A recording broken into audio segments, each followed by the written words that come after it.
The Sahara Desert is like a Mad Max movie. Scorching heat, endless dunes, and an overall barren wasteland.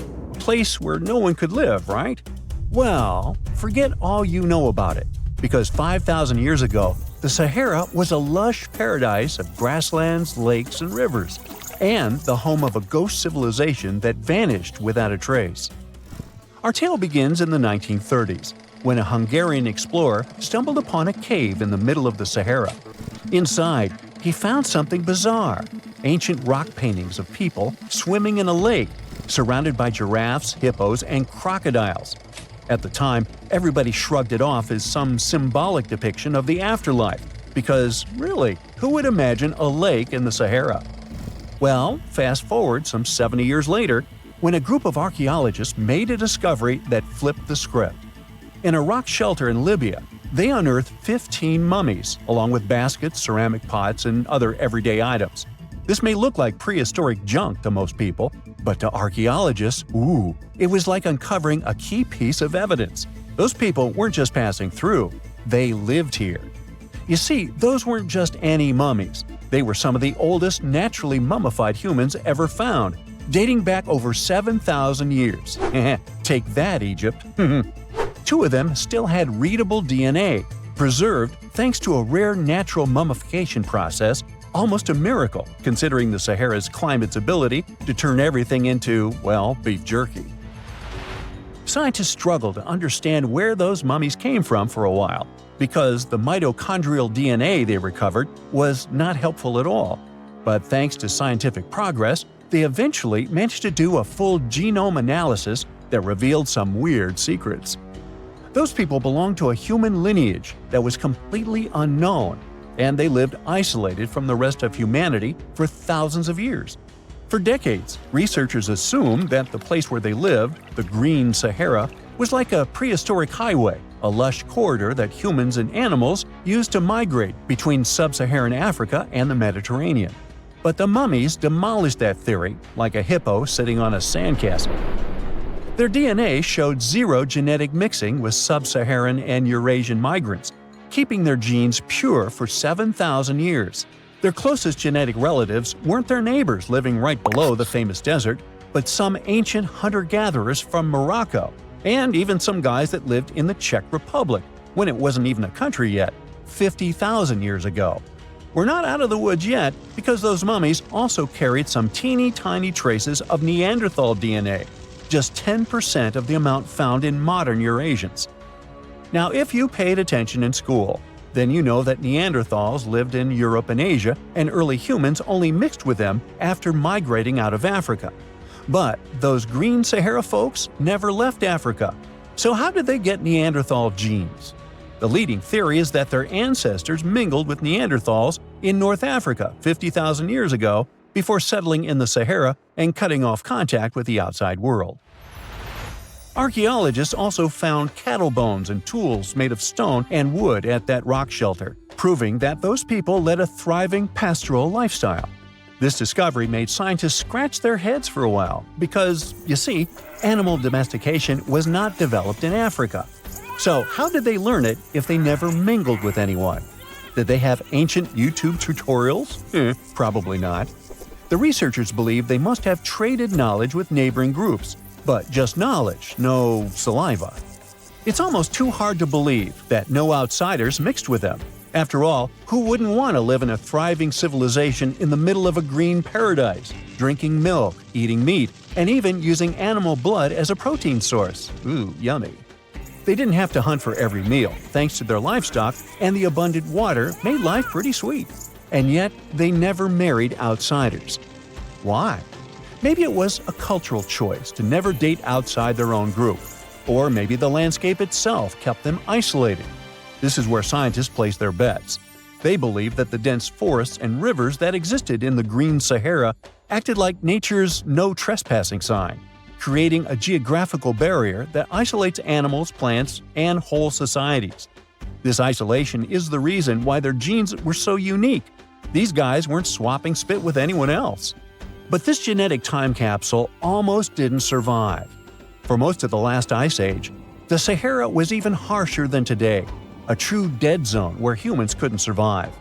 70,000 years ago, even the toughest people disappeared, retreating to the Nile Valley and the Mediterranean coast. Why? Because Earth was a climate bully.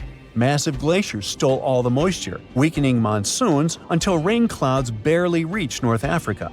Then came the knockout punches. Armadas of icebergs flooded the North Atlantic, triggering devastating droughts each time. This was the Sahara's ultimate keep-out era. Now, you're probably wondering how in the world the Sahara turned green after all this, and then went back to being a desert again. Well, it all started 15,000 years ago, I wasn't around then, when Earth was shaking off the last ice age. Our planet's axis was a bit wobbly, and because of that, the northern hemisphere got closer to the sun, getting extra sunlight and heat. This eternal summer turned North Africa into a giant moisture magnet, pulling water from the Atlantic and making it all rain down on the Sahara.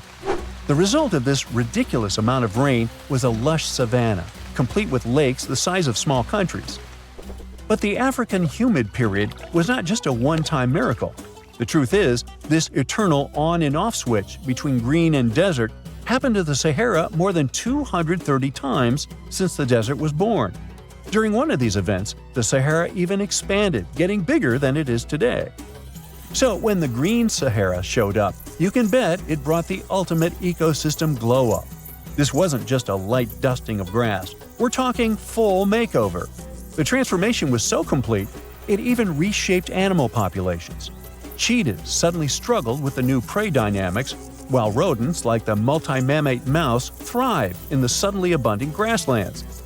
But don't pack your prehistoric swim trunks just yet. This paradise had teeth. The Sahara was an ecological maze of crocodile-infested rivers, malaria-carrying mosquitoes, and big cats lurking in the tall grass. Crossing it would have been like playing a real-life game of Hungry Hungry Hippos. This is probably why more groups didn't settle permanently. The Sahara's climate cycled between wet and dry every 20,000 years, hardly a stable zip code.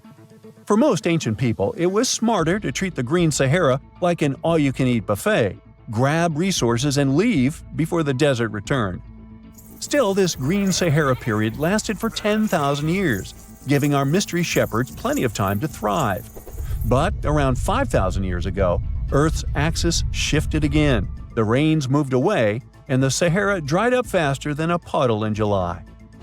As the desert returned, the shepherds from the green Sahara had no choice but to pack up their livestock and leave. Some researchers believe they migrated toward the Nile, laying the groundwork for ancient Egypt, so I guess their legacy lives on. Besides, their pure lineage may be extinct by now, but some faint genes of the mummies can still be found in the people that live in North Africa today. But the introvert mummies were not the only ones using the green Sahara as an Airbnb. They actually had neighbors just around the corner, in a lakeside village in Niger to be exact. Those people thrived for 5,000 years and left behind the oldest Sahara Desert cemetery, including a man buried in a turtle shell, a grinning Halloween man with filed teeth, and a heartbreaking family embrace frozen in time, victims of the very waters that sustained them. Eventually, those people disappeared too, just like it happened to our antisocial friends. This proves that this desert outsmarts everyone, with a landscape that gives paradise with one hand and takes it away with the other. There you are, trekking across a desert on foot. It's hot, you're terribly thirsty, and now you gotta walk around this stupid wall. Wait, a wall in the middle of a sandy, lifeless nowhere? Exactly, a wall in the northern Saudi desert. Archaeologists have just made a super exciting discovery, and what they found was not just a single wall. No, it was a whole ancient walled city that might date back to 2400 BCE. They think this place was home to around 500 people and could have been used for 1,000 years. This discovery is groundbreaking. It means that the area could have been way more advanced than anyone expected. The city was well organized, with different zones for living, towers and strong walls for protection, and different sections for all kinds of daily life. This ancient city, now called Al-Natab, was basically an oasis town, and it's great since it can give us a peek into what life might have been like in this desert thousands of years ago. Apparently, they had clearly separated areas like residential sections, a cemetery, farmland, and even a town center. This oasis city, found in the Khaybar area, is the first big organized settlement from the 2nd or 3rd millennium BCE that researchers have uncovered in northwestern Arabia. The first surveys show that this town, which covered about 6 acres, had several districts, including the residential area, the cemetery, and the legal one, with courts. The houses were set up in neat rows, all connected by small roads. Those streets kept the residential area separate from the rest of the town. Back then, most people in this region were nomadic herders, always moving around. But archaeologists have been sure that during the Bronze Age, Northwest Arabia had small walled towns and oasis centers scattered across it. These connected oasis towns were unique, offering secure places for people to live, store goods, and trade. They started showing the beginnings of urban planning, which hints that people of that time were already starting to settle down and organize communities more seriously. The research team estimated that there were about 50 homes in Al-Natab, but that number could go up to 70 as they keep digging. They think that a few hundred people lived there, and probably one of the coolest things is that some houses went up to 3 stories tall. Built on a slope near a couple of major trade routes, this city was set up in a prime spot. Now, one of the most impressive things about this place is its water supply. The oasis had springs and aquifers, which are underground water sources, and such conditions were perfect for farming. Those water sources meant residents could grow their own food, making the town self-sufficient. The outer walls probably helped control who could enter the town and get access to its resources. This settled way of life was an impressive shift from nomadic living to a more agro-pastoral lifestyle, which means a mix of farming and herding animals. Another find that supports this theory is a bunch of tools like grinding stones, mortars, and pestles discovered inside the town. People there must have ground grains and prepared food. They had a diet of cereals, meat, and milk from animals they raised themselves. These astonishing findings show that the inhabitants of the town could easily feed themselves and were surprisingly advanced for that time. Thanks to better access to Saudi Arabia in the past couple of decades, archaeologists now have a much clearer picture of what life there was like thousands of years ago. The most exciting thing is that Al-Natab might have been part of a whole network of similar fortified oasis towns spread across the region, and all of these connected sites could show us how trade routes and small settlements worked together at that time in that arid area. Now, at the same time, this recent discovery isn't the only one that has the scientific world buzzing with excitement. How about we visit Egypt and see for ourselves? After all, archaeologists have just found a stash of ancient Egyptian and Greek treasure underwater. They were exploring the lost city of Thonis Heraklion off the coast of Egypt, which sank more than 1,000 years ago. This city was legendary, and nobody even knew where it was until it was rediscovered in 2000. Now they're uncovering more and more, and on this dive, they found a pile of gold and silver treasures. Those were probably used in rituals to bless Egyptian pharaohs when they took the throne. The researchers even found an ancient Greek temple dedicated to Aphrodite and some super old Greek weapons. Frank Gaudio, the lead archaeologist, said it was astonishing that those delicate objects had survived the disaster that brought the city down. Back in its prime, Thonis Heraklion was one of the biggest port cities in the Mediterranean. It was a huge center of social life and was the main entry point for ships from Greece coming into Egypt. But tragically, due to rising waters, earthquakes, and a catastrophic tidal wave, the soil underneath the city literally turned into mush, and then the entire city sank into the Mediterranean. It was forgotten until Gaudio's team found it in 2000. Since then, they've been uncovering new parts of the city and piecing together its history little by little. If a lost underwater city doesn't seem impressive enough, we can travel to the Amazon. The discovery made there is truly mind-boggling. For centuries, people have talked about lost cities deep in the Amazon, like El Dorado, that mythical city of gold that lured Spanish explorers into the jungle. A lot of them never came back. Then, in the 1900s, a British explorer named Percy Fawcett went searching for what he called the lost city of Z, and he too disappeared. But now, finally, scientists have actually found proof that those lost cities in the Amazon were real all along. A team of scientists used a tech called LiDAR, which basically allows you to see through thick jungle from above by bouncing light beams off the ground. They flew over the jungle in Bolivia in a helicopter about 650 feet up and mapped out those hidden ancient cities. What they found were ruins of a huge urban settlement built by the Kasarabi people who lived there from 500 to 1400 CE. And it wasn't just a couple of buildings here and there. No, the LiDAR maps revealed massive urban centers, pyramids, platforms, roads, canals, and causeways, all carefully laid out. Turns out the Amazon wasn't just an untouched jungle. It was once home to big, complex cities. A scientist from the German Archaeological Institute explained that Europeans had long ignored the possibility of ancient Amazonian cities, but the LiDAR maps showed they were wrong. The new maps have revealed 26 sites, including 11 that no one even knew existed. Researchers have discovered two main city sites, Landivar and Kotoka. They had massive moat causeways stretching out like spokes on a wheel, linking the main cities with smaller surrounding settlements. Some of the canals even connected the cities to rivers and a big lake, which allowed water to flow through the area. Over the years, scientists found scattered ruins all over this region, but the thick jungle made it nearly impossible to connect the dots and see if or how they were related. With LiDAR, the whole layout came to life, showing that those sites were part of a much larger organized urban system.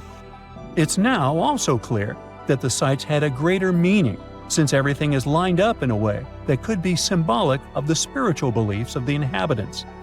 The Kasarabi culture isn't as famous as the Maya, but they had a thriving society in an area that faced huge challenges, like yearly flooding.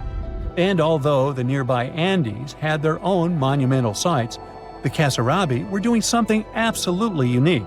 They even had reservoirs to store water, which suggests they might have been dealing with occasional droughts, which is pretty unusual for the Amazon. Actually, those terrible droughts could be why the Kasarabi eventually left their cities around 1400 CE. I bet you've never heard of the legendary oasis of Zerzura. This ancient city is said to be hidden somewhere deep in the Sahara Desert, and its discovery could mean unimaginable riches and untold secrets. According to an anonymous 15th century Arabic guide, the key to unlocking the city lies in the beak of a bird carved on the city gate. Zerzura might not be as popular as Machu Picchu or the pyramids, but that just makes it more mysterious. Legend has it that Zerzura is built around this big oasis somewhere in the desert west of the Nile. Apparently, it's made out of white stone and has all these luxurious houses and gold decorations. The story goes that a scribe wrote down the account of a traveler who stumbled upon Zerzura while looking for his lost camel. At one point in his journey, the man got caught up in a sandstorm, where he got separated from the rest of his group. The traveler kept wandering in the desert for days, and then, out of nowhere, two men showed up and guided him to the city of Zerzura. The traveler described this city as an oasis filled with little birds and made out of pure white stonework. The city is also said to be guarded by giants. In 1835, an English Egyptologist named John Gardner Wilkinson mentioned the city in one of his books. He spoke to a man from Egypt who found the city by accident after days of wandering through the desert. He mentioned some ruins, unusual stonework, and a large oasis surrounded by palm trees. The man even gave some instructions on how the city could be found, indicating that it might be in the western desert of Egypt. But here's the kicker. Even though a group of explorers went out to find Zerzura, they didn't succeed. At the same time, they did stumble upon a bunch of previously unknown oases.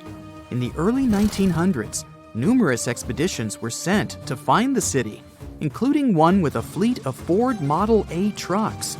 But, alas, none were successful. Others say Zerzura did exist at one point, but not anymore. It's possible it was swallowed by the desert. It's believed that back in the day, the Sahara Desert was actually green. Scientists even found traces of ancient rivers that flowed through the area 100,000 years ago, creating green corridors across the desert. But Zerzura might have never been real to begin with. Maybe it only existed in the minds of people, a figment of their imagination as they were struggling in the African desert. For thousands of years, people have been obsessed with the hunt for another lost city, Atlantis. But if this place really existed, where on Earth, or under the sea, could it be?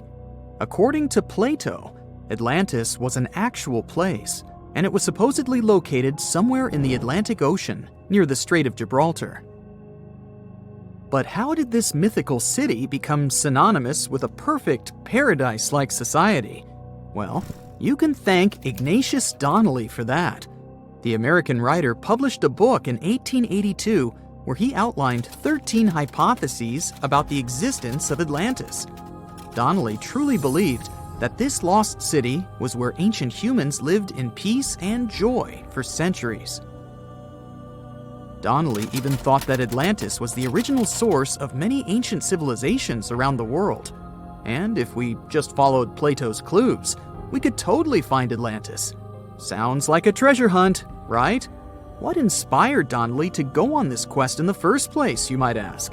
Apparently, an amateur archaeologist discovered the city of Troy, using Homer's The Iliad as a guide. Well, if Troy was real, then why not Atlantis? Back in the day, some people believed that America was the legendary Atlantis. Columbus really stirred up some excitement when he brought back news about the New World to Europe.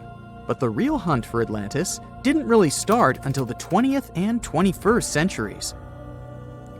Some people tried to connect the dots between a volcanic eruption on the island of Santorini and the destruction of Minoan settlements. But in 2018, a team of investigators claimed they had nailed it, announcing they had discovered concrete proof that Atlantis had existed. What was their evidence, you ask? A series of mysterious circles in a national park in Spain. But the circles turned out to be nothing more than experimental ponds for studying zooplankton. Let's face it, there's no real evidence that Plato's lost city of Atlantis actually existed. But it doesn't make searching for it any less exciting, does it? The Fountain of Youth isn't a lost city per se, but it is another mythical location that many have claimed to have stumbled upon over the years. Long ago, people were obsessed with the idea of living forever, or at least extending their lives as much as possible. Each culture had its own wild story, like the Greeks talking about a magic fountain that let people live longer, or Alexander the Great finding a river of paradise that could heal the wounded. Japanese legends spoke of hot springs that could make you young again, while the Caribbean locals talked about the restorative powers of the water in one of their own mystical lands. Explorers searched far and wide for these magical waters, but nothing. Probably the most famous of all was the story of the Spanish explorer Juan Ponce de Leon, who thought he'd found it in Florida. Now, Ponce de Leon was quite a character. He sailed with Columbus and became an important figure in the area now known as the Dominican Republic. He found gold in Puerto Rico and even became the island's administrator. But when the ruler of Spain decided to replace him in his duties, he got upset and decided to explore Florida, looking for gold and the elusive Fountain of Youth. He explored the Bahamas, but sadly, he didn't find any gold or magic water. He did, however, make his way to Florida. He explored the coast and even discovered the Gulf Stream. Unfortunately, his last expedition didn't go well, and he was wounded. But the legend of him searching for the Fountain of Youth lived on. Even though historians don't think he was really looking for the Fountain of Youth, thousands of people visit the Fountain of Youth Archaeological Park every year to try the sulfur-smelling water. It's the oldest attraction in Florida, which has been around since the 17th century. Some say the water has unusual properties, But I'll leave that up to you to decide after you visit this place. Norse mythology has its own mysterious land called Thule. It's said to be somewhere between Scandinavia and Iceland, where the sun barely shines and the cold bites hard. The folks there survive on a diet of millet, herbs, fruits, and roots, washed down with a grain and honey brew. As for its exact location, scholars can't seem to agree on it to this day. The legendary ancient Greek explorer Pytheas was said to be the first to stumble upon Thule during his quest for tin mines. He sailed his way up north, passing by Scotland, and after 6 long days of sailing, he reached Thule. The people there, according to Pytheas, were quite primitive, but that's no surprise since they were just simple farmers living off the land. They showed Pytheas where the sun set on the shortest day of the year. They also told him that in winter, the sun never rose at all, and in summer, there was no night. For many years, historians have been debating the true identity of this mythical land of Thule. Some say it's Iceland, while others claim it's Norway. A little bit of progress has been made recently with the help of a team of researchers. If their findings are correct, Thule might be the elusive island of Smola. That's farther south than any of the Norwegian islands that were on the list of contenders. It may be too soon to celebrate, but it does look like Thule has finally been found. Strange and amazing items are discovered often, but figuring out what our ancestors were up to is pretty tough. Especially when all you have are just some rusty cups and cave drawings. It's no surprise that even the experts in lab coats sometimes make mistakes. But it's not just about dusty plates and huge stones. Sometimes there's even humans with large heads. So grab your digging tools and let's travel back to ancient times to explore incredible societies that even scientists can't fully explain. Sardinia may look idyllic now, but I'm not gonna lie, I wouldn't fancy visiting it 3,000 years ago. Rumor has it, terrible giants roamed around this island back then. People even talk about finding human skeletons over 13 feet tall there, although nobody's ever shown anything to prove it. But the stories will make you wonder because some weird stuff has definitely happened. In 1974, over 5,000 pieces of broken stone artifacts were found in a part of the island called Monte Prama, but instead of being displayed in a museum, they were locked up in an underground vault for about 30 years. Sounds a bit suspicious, doesn't it? When they were finally displaced in 2005, scientists put the pieces together to find statues of 38 giant men standing 8 feet tall. Not quite as tall as the legendary skeletons, but still pretty huge. It's thought these statues were made by the Nuragic people, who lived on the island a long time ago. Besides giant statues, they also built over 8,000 massive stone buildings. Perhaps Nuragic weren't giants themselves, but they definitely liked their things big. I do too. I like a big number of likes on our videos. That would be pretty great. Thank you if you liked this and subscribed. Now back to the video. You and I are pretty smart, but we might not be the smartest humans ever. Actually, we might not even be the smartest species. Since 1913, some skull fossils found in South Africa have hinted at a possibly smarter contender called Boskop man. This human-like species might have lived as recently as 10,000 years ago. Their skull suggests they had really big heads, which means their brains could have been 30% bigger than ours. Wow! Their average IQ could have been around 149, making them among the smartest 0.05% of people today. But if a Boskop brainiac was so much smarter, why are they not around and we are? Well, bigger isn't always better, you know. Our brains are a lot bigger than our ape relatives, mainly in the prefrontal cortex. This part helps with high-level tasks like making decisions, remembering things short-term, and being aware of ourselves. The parts of the brain that handle our senses and movements haven't really grown much. So, maybe the Boskops spent too much time dwelling on the past rather than doing practical things like hunting. But this is all just guessing. We really don't know what happened to these clever cousins of ours. Some people even argue that Boskops weren't any different from us, with the only evidence being parts of skulls. The jungle is huge. Did you know the Amazon rainforest is home to about 30% of all the world's plant and animal species? That's impressive. However, the history of one native species, humans, has long puzzled scientists. The mysterious Kasarabe people lived here for hundreds of years and then vanished around 1400 AD. People thought the Amazon only had a few scattered tribes, but recently we discovered big, unusual shapes in the ground called geoglyphs. These might look like simple shallow ditches, but they're actually the remains of a vast civilization that spread over 5,000 square miles and includes about 450 markings, some as wide as 1,300 feet. That's insane! They likely contained ceremonial buildings and could have hosted up to 1 million people as recently as 550 years ago. Thanks to new technology like LiDAR, which uses a safe laser to map the forest without harming it, we can explore deeper. In 2019, some scans showed miles of raised roads and pathways and even pyramids over 70 feet tall. They found 26 separate settlements, 2 of which were at least 250 acres each. Damn, that's like 330 soccer fields. It's not certain what happened to the Kasarabe people.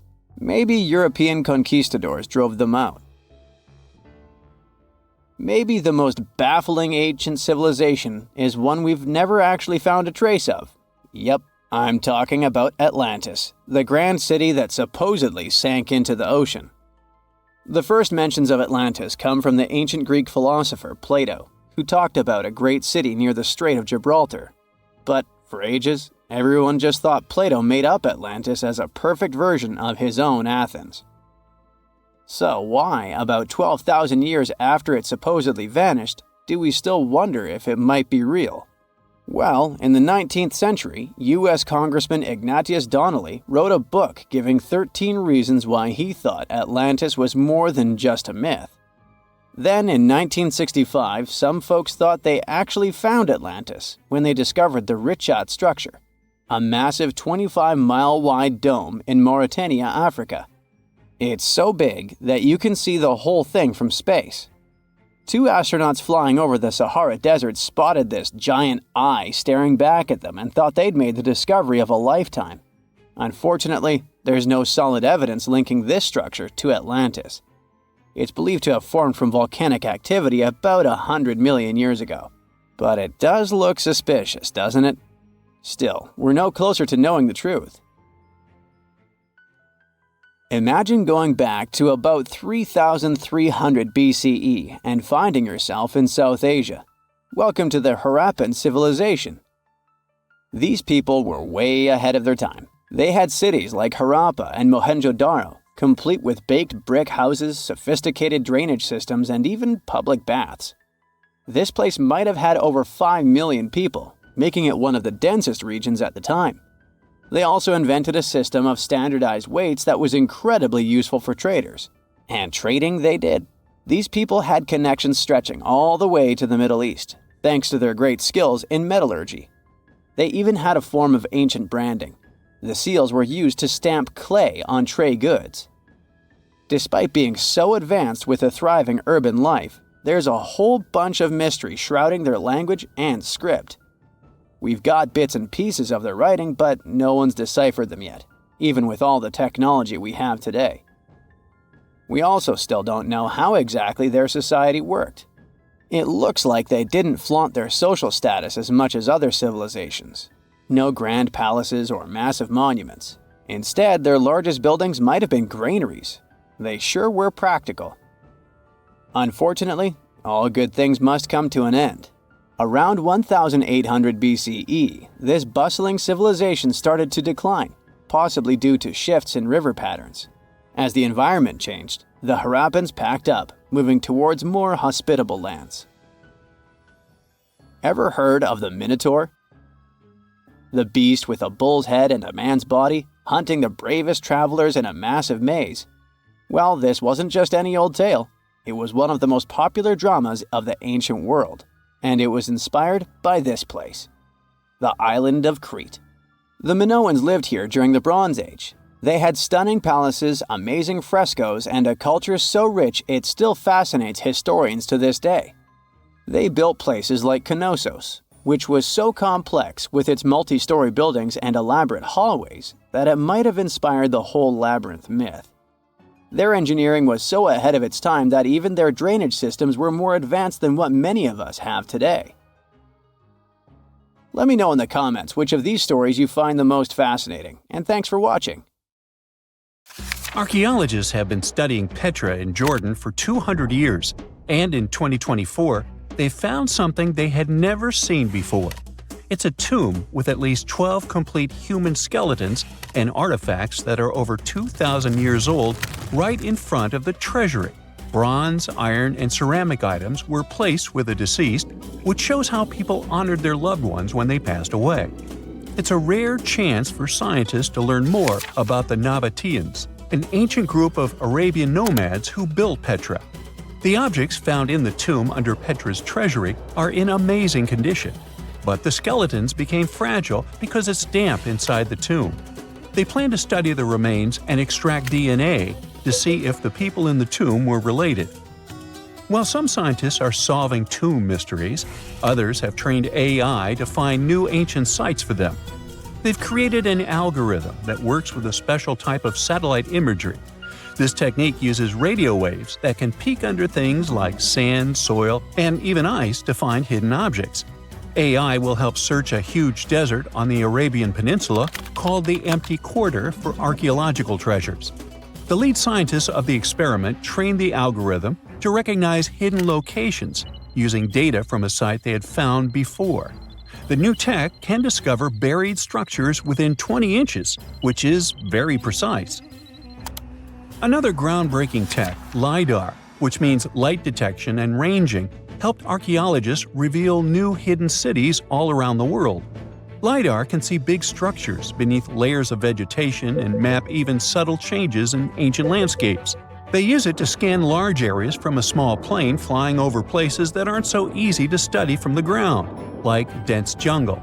In 2024 alone, they found new Maya settlements in southern Mexico, gardens, roads, and rivers in Ecuador's Amazon rainforest, ancient ruins on the Pacific island of Tonga, and the remains of 2 medieval cities along the Silk Road route in Uzbekistan. Maybe some smart technology can also explain what Marge Simpson is doing on Earth in an ancient Egyptian tomb from 3,000 years ago.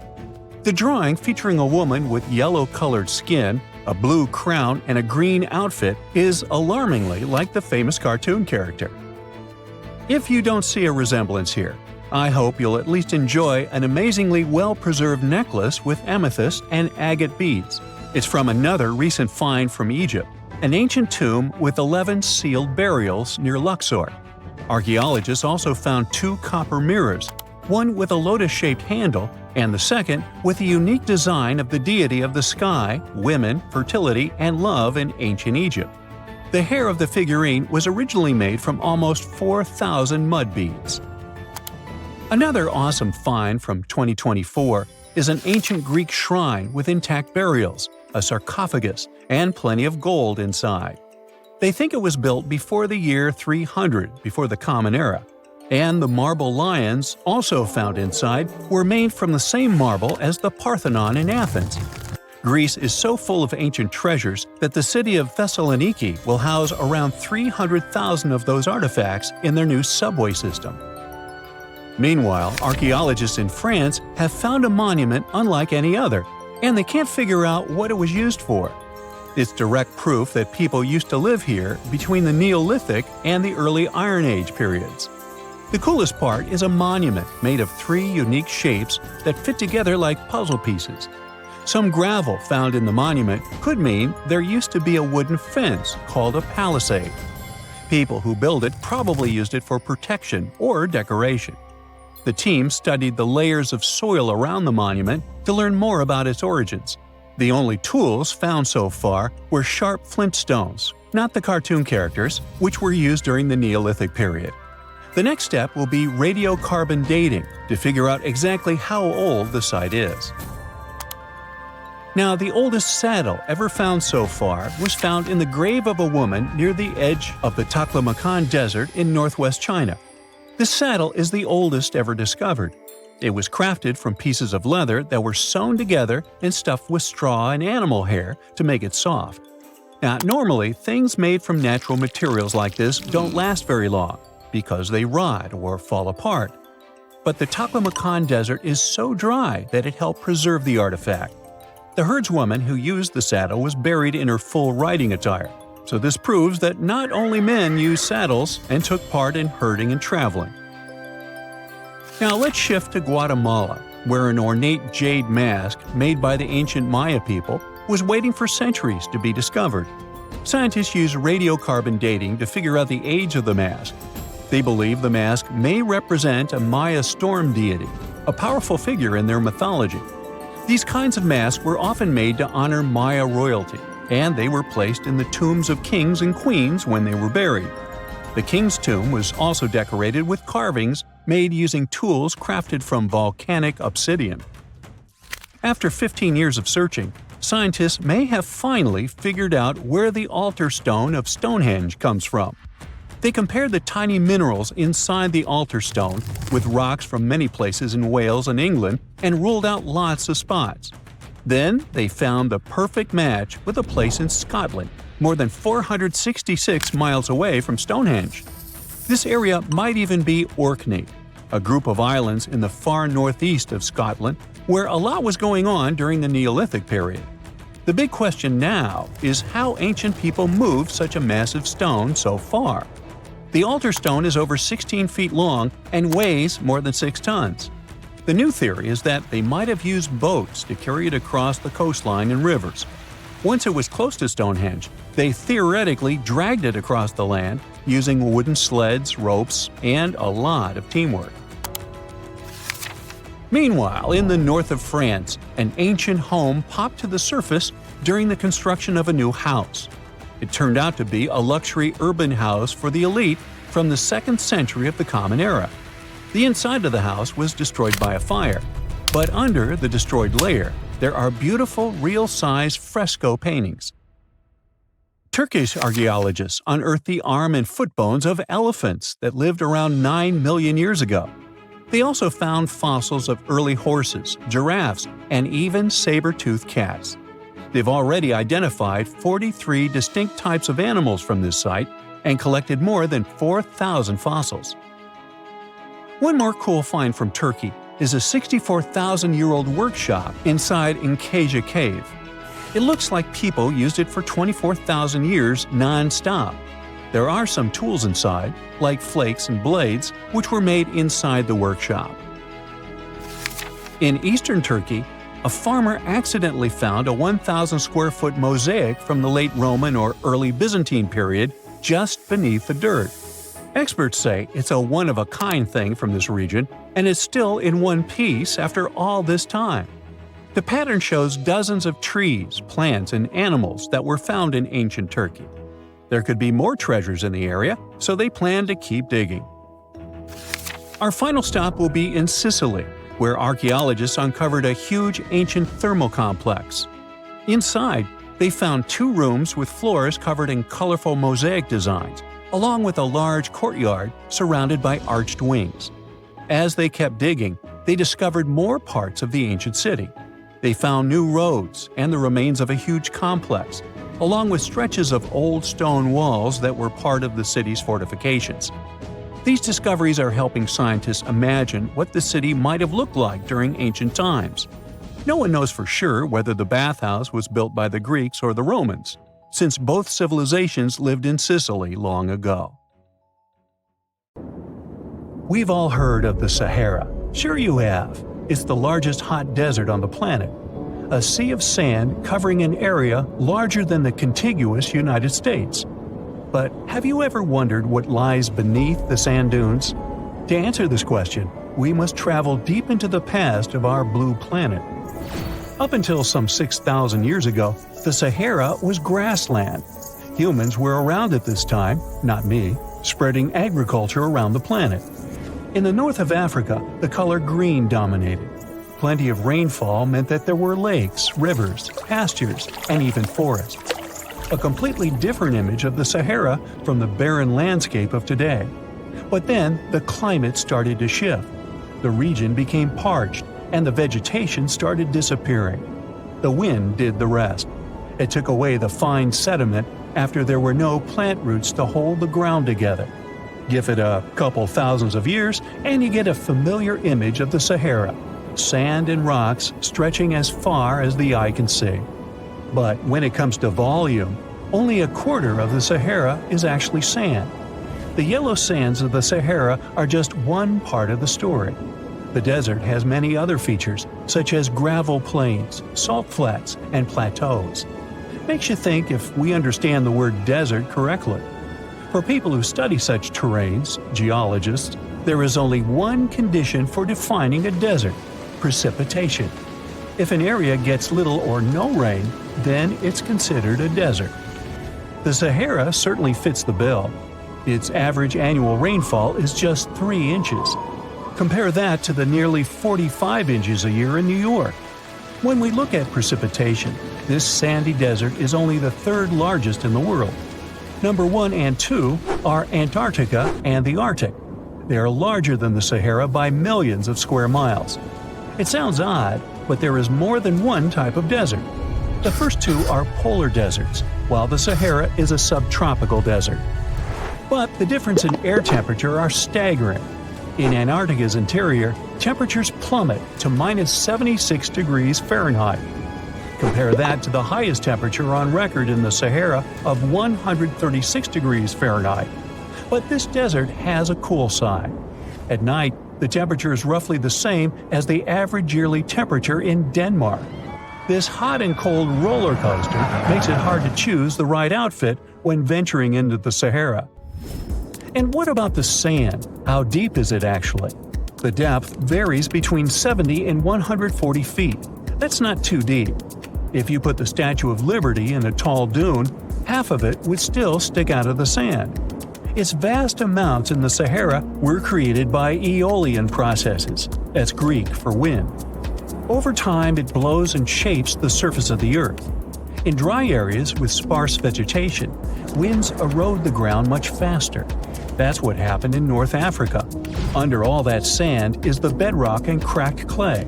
If you started digging, you would find the same everywhere on the planet, with one important difference.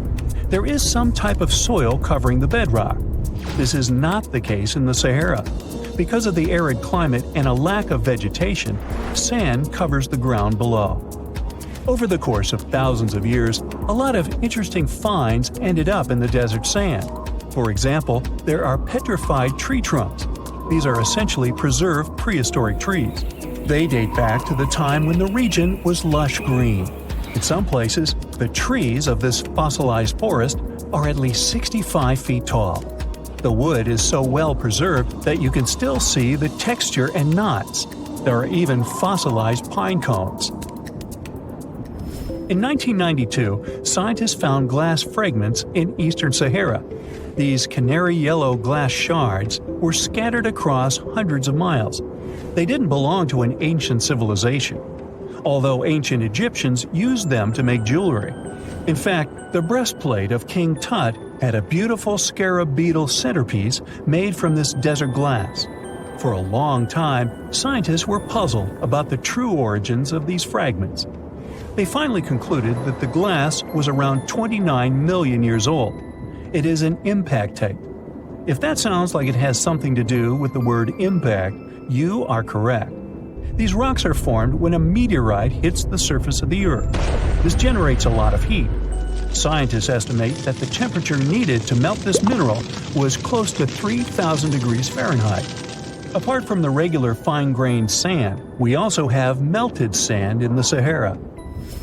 But the desert conceals other unlikely artifacts.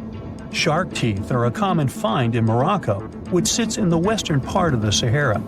What are the fossilized teeth of these marine predators doing in the middle of the desert? This part of the world looked entirely different millions of years ago.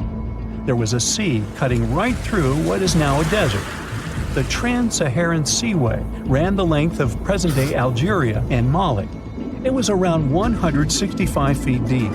That was enough for all sorts of aquatic animals to inhabit it. Large catfish, sea snakes, and of course sharks lived in the area. British archaeologists even unearthed a turtle shell in Mali in the 1980s. For centuries, there was even an entire city hidden under the desert. Timgad was a Roman outpost constructed by the Emperor Trajan around the year 100 in the current era. For various reasons, its residents abandoned it around the year 700. The sands of the Sahara soon engulfed the city. It had remained hidden for nearly 1,000 years. Then, in the 1700s, a Scottish explorer started digging out the city. His team first uncovered a sandstone triumphal arch 40 feet high, similar to the ones we can see in Rome and Paris today. An amphitheater soon popped out of the sand, and it was followed by well-preserved statues of Roman emperors. The Scotsman's find was so impressive that no one believed him at first. It took 2 more centuries for archaeologists to fully excavate the city during the 1950s. The site covers a surface as large as 10 polo fields. The ruins reveal the full mastery of Roman city planning. All the streets meet at a right angle in what is known as an orthogonal grid. You can find the same layout in modern cities such as New York. Historians estimate that during its heyday, 10,000 people called Timgad home. Different nationalities lived here, from Romans to people of African descent. Today, more than 2.5 million people live in and around the Sahara. They are spread across 11 countries in total, and their living space is growing. The desert is 10% larger than it was just a century ago. This process doesn't involve sand pouring out of the Sahara. The ecosystems on the edges of the desert simply change over time. The wind blows the soil away and vegetation dwindles. The perfect conditions for the formation of a desert landscape. These changes are happening in the Sahel, a region south of the Sahara Desert. That's why the African countries have recently come together for a project called the Great Green Wall. The primary goal is to stop the desertification of the Sahel and hold back the sands of the Sahara. Their plan is ambitious and involves planting a wall of trees from the west to the east of the African continent. The proposed forest is not only going to be long, but wide as well. The Sahara and the Sahel share a historic bond. Since antiquity, camel caravans have been making the journey from Africa's Mediterranean coast in the north to the savannas in the south. The golden age of this trade kicked off in the 9th century. The perilous journey took several months to complete. The route was 2.5 times longer than the length of the Grand Canyon. Explorers still find evidence of these ancient caravans hidden away under the sands of the Sahara. Under the burning sun, among the sand dunes, somewhere in the Sahara Desert, you're walking in search of an ancient treasure. Finally, you find a strange rock in the sand. It's big, looks like a large piece of black coal or rock, but something shiny on its surface makes the rock unusual. This unique find is the oldest thing that has ever been discovered on our planet. This rock was born long before Earth appeared in outer space. The unusual meteorite was found in 2020 in a remote area of the Sahara Desert. Scientists have analyzed the isotopes of magnesium and aluminum on the stone's surface and found that its age is about 4.5 billion years. At the moment, this is the oldest sample of magma from space in history. It belongs to a small protoplanet that didn't have time to form completely. It happened a very long time ago when our solar system was forming. Many huge asteroids were floating in space. Some of them were formed into huge celestial bodies, which later became planets. The big rocky planets were absorbing the smaller ones. The rock was part of a little protoplanet that just began its formation, but another huge asteroid destroyed it. The planet shattered into billions of pieces. Some of them became part of other planets. Some flew outside the solar system, and one piece that had been wandering in space until our Earth was formed. After that, it hit the planet's atmosphere and fell into the territory now known as the Sahara Desert. The rock was discovered in 2020, but the erosion of extraterrestrial rocks shows that it could have fallen much earlier. This ancient thing weighing around 70 pounds has several pieces of different meteorites inside. In simple words, it's a volcanic rock consisting of lava. It has cooled, solidified, and crystallized. That's why you notice the glitter. Scientists hope that further study of the rock will help to learn more about our solar system foundation. The biggest asteroid discovered in the U.S. is the Willamette. Its size is 84 square feet, and its weight is more than 15 tons. This is half the weight of a bus. Several people can fit on the surface of this outer space object. But the coolest thing is that it's not a rock like most meteorites that were found. Willamette is made of nickel and iron. This massive piece of metal was discovered in 1906. Now, the huge rock is kept at the American Museum of Natural History. The largest meteorite ever found is Hoba. It's located in Namibia, and people have never changed its position because it's too heavy. The weight of Hoba is 60 tons. It's heavier than a tank. The next space-related event occurred on February 28 in southwest England. On this day, a huge flash lit up the sky. Then there was a loud crash. Several residents opened the doors of their houses and noticed a black sooty spot on the lawn. They immediately guessed what had happened and reported the discovery to the British Meteorite Observation Network. If you ever find a meteorite, report it to some geological research or space center as soon as possible. The longer a space rock lies on the ground, the faster it loses its value. Rain, dust, snow, wind, scorching sun, all these factors damage the surface of the meteorite. It makes it difficult to study the celestial object. The meteorite found in England looks like coal, but it's way softer and more fragile. It most likely used to contain frozen water. The rock is part of a huge asteroid that plowed through outer space when our solar system hadn't fully formed yet. They found a unique combination of minerals inside the rock. It can help scientists learn more about the origins of the solar system and life on Earth. Now we're heading to Germany, to the small town of Nördlingen. A huge ancient meteorite's hidden here. It's very difficult to notice it unless you know the secret of this town. You're walking along the cozy little streets and looking at the buildings with beautiful architecture. You spend the whole day there and don't find anything that reminds you of a meteorite. To solve the mystery, you need to get out of town.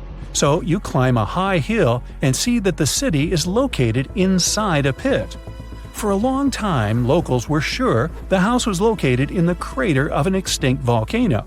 If you look at the houses from a certain angle, you may notice an unusual shining coming from them. In the middle of the 20th century, a group of geologists came here and immediately declared that the crater doesn't look like a volcanic one. The town was built on a huge crater left by a meteorite. The huge celestial body fell here about 15 million years ago. It was so hot that the carbon bubbles inside instantly turned into small diamonds.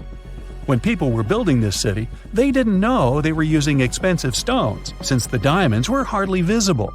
The locals never attached importance to the fact that the city walls shine unusually in the sun. Now they believe this place was built from diamonds that had fallen from the sky. Our next stop is in the UK again. This time the rocks are of an earthly origin. The famous Stonehenge. People place circles of rocks here in a certain order. Everyone knows about this archaeological monument, but no one knows the reason for its creation for certain. Another construction built out of mysterious rocks was discovered just 2 miles away. It's called Superhenge. It's bigger, heavier, and takes up more space. Each plate here is 15 feet, which is about the height of 2 floors. Once, the stone stood vertically and formed a huge semicircle. But someone pushed the stones over about 4,500 years ago. It was a college prank. No, not really. That's why they couldn't be detected for a long time. Scientists still can't solve the mystery of Superhenge, but they believe the standing vertical stones were part of some huge monument. Some other amazing rocks are located in the south of Costa Rica. There are big ones, the size of a human, and there are smaller ones, the size of bowling balls. And they all have a perfectly round shape. These giant rocky spheres were created by people. It must have taken years of polishing using stone tools to get the perfect round shape. These balls are incredibly heavy, but can easily roll like a basketball. All the rocks are of a different age. Some of them were created about 2,500 years ago. Most of them are made of molten volcanic magma. Until now, scientists don't know for what purpose these stones were used. They were found in different parts of Costa Rica, near big cities. It's possible that ancient civilizations installed them specifically to show the greatness of local kings. Also, many experts believe the rocks were used as a tool for studying astronomy. The people who knew their purpose of the rocks had disappeared, and the history of the stones was lost along with them. Let's finish our journey with the coolest archaeological find. You're walking through the desert of Peru and climbing a low hill. You look down and notice the surface of the hill is covered with strange lines. You walk far away and see a huge cat on the hill. Such a drawing is called a geoglyph. Its length is around 120 feet, which is about half the size of a Boeing commercial jet. Archaeologists discovered the giant cat in 2020 and found out that it had been created somewhere between 200 and 100 BCE.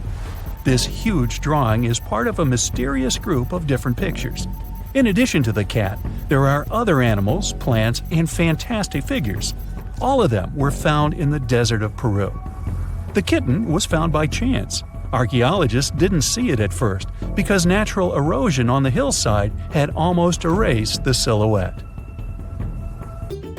You plan to spend your summer vacation in Africa. The final destination is the Sahara Desert. It's located in northern Africa, stretching from the Atlantic Ocean to the Red Sea. You're excited to ride camels and learn about the region's rich cultures. You hop on an extensively long flight, and finally, you are here. You find yourself in the world's biggest hot desert. Can you believe it's 3 million square miles? You're ready for your first adventure after drinking liters of ice-cold water. The guide gives you a choice. You can spend 2 weeks visiting a collection of oases, or you can help them solve an ongoing local mystery. Deep into the desert, near this Algerian town, lies a mystery begging to be solved. A collection of huge, spotted circles in the sand. There are dozens of them, stretching for miles in a straight line. The circles were first identified via Google Earth images several years ago. People have debated them for years, but no one seems to know the answer. The strange thing is that they are so many miles away from any towns, roads, or human activity. The quickest way to discover the truth behind the circles is asking questions. You grab your notebook and set out to talk to locals. Everyone is helpful in this scenario: geographers, anthropologists, elders, and historians. The first person you talk to is a map expert. You need to understand if those circles were authentic or a satellite glitch. You end up interviewing the people who take Google Earth satellite pictures. The circles are really there. They appear in multiple pictures from many years. Then, let's understand why they are there in the first place. After 2 days of interviews, you have your first lead. The circles could be the result of oil activity. Experts explained why this would make sense. Algeria is a rich area for natural resources, so this would be a sensible guess. Usually, to find out if there is anything worth extracting, companies would undertake seismic surveys. Seismic surveys are a way of analyzing the Earth's surface by sending shock waves into the ground. Depending on how these waves bounce back, you'll know what is located there. A special vehicle could have marked the soil that way. So, did we unravel the mystery? Not quite so.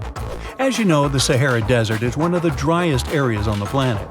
The average high temperatures in summer are over 104 degrees Fahrenheit. To survive there, people need to find ways of accessing water. So, these circles could be a kind of ruin or leftovers from ancient water wells. Again, I'd say this is a sensible guess. Ready for some fact-checking? Some anthropologists agree that these circles could be ancient fogueras. Foguera is the name of a 2,500-year-old style of irrigation system, usually found in northern Africa. It is also known as a qanat in other places in northern Africa. Locals would dig a deep well at an elevated point, deep enough to tap into underground water. They would then dig parallel shafts at regular distances. Then they would dig an underground channel that connected the city to the well. Solely with the help of gravity, water would run from the well to the city. This traditional technology provided water for crops, livestock, and humans. Now, let's say these wells made human-made oases possible. Even the closest municipality name was an indication that this could be true. The name Fogaret Esaoya is actually named after Fogares, these ancient wells. Now, this lead was proving to be very accurate. You decide to travel over there to see for yourself. You take a local bus, sit back, and enjoy the ride. The landscape in northern Algeria is filled with ancient-looking towns.